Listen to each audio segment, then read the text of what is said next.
Good evening, my name's Amber and I'm a flower farmer and florist from Blooms on the Hill, a flower farm in Budgeree in Victoria. It has been 36-37 degrees today, so it's pushing towards 7 o'clock now. So I'm harvesting flowers now for a farmer's market tomorrow. When you harvest flowers, it's best to cut them early morning when they're still full of water, or cut them in the evening when it's cooler. So don't cut them in the middle of the day, certainly, and certainly when it's hot, because they just won't survive. But at the moment I'm harvesting zinnias, so just a little lesson on harvesting zinnias. You need to give them the wiggle test. So I've got these pink ones here, you can see, and you give them a shake. You grab them by the stem and give them a wiggle. So for example, this little one over here, I wiggle him, it's really floppy on the top, you can see that. Well, that one's not ready, okay? So if I was to harvest that one now, it would just wilt over at the top. It wouldn't do any good. This one here, however, if I give that one a wiggle, it stays really erect and really stiff at the top there, the whole stem. So that one's perfect. So you want to cut really low. So I'll cut down to about here, because you just want the longest stems possible. They're much more valuable. You can do more with them.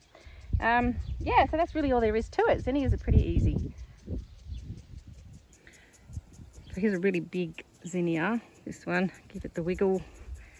That one's nice and stiff. It has actually got some more shoots here and some more buds coming up. If I was to cut it here, it wouldn't be a very long stem. So I'm actually going to cut it low. It's going to fall because I've not got two hands. I do have two hands. I don't have three hands to hold a camera. So I've cut it low because that's a more usable stem. The other thing you need to do when you harvest is I'm stripping the foliage at the same time. So I'm pulling all of this off and then putting it straight into a bucket of water. So take your bucket of water out with you. It's the best thing to do by far, so you're not carrying flowers back to the house. They're just going straight into some nice cool water. And always have your bucket really clean as well.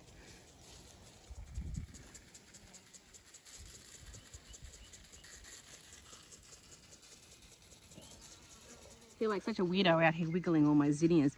Couple other tips. Zinnias are like a really dirty flower, so when you have them in a vase, you'll have to change the water regularly. So other than doing your wiggle test, once you've got them inside, they'll really dirty up your vase. So to keep them lasting a long time, and you can get about a week out of them, make sure that you just change that water regularly. Let's give this one a wiggle. No, we're too floppy. Zinnias are also a cut and wiggle.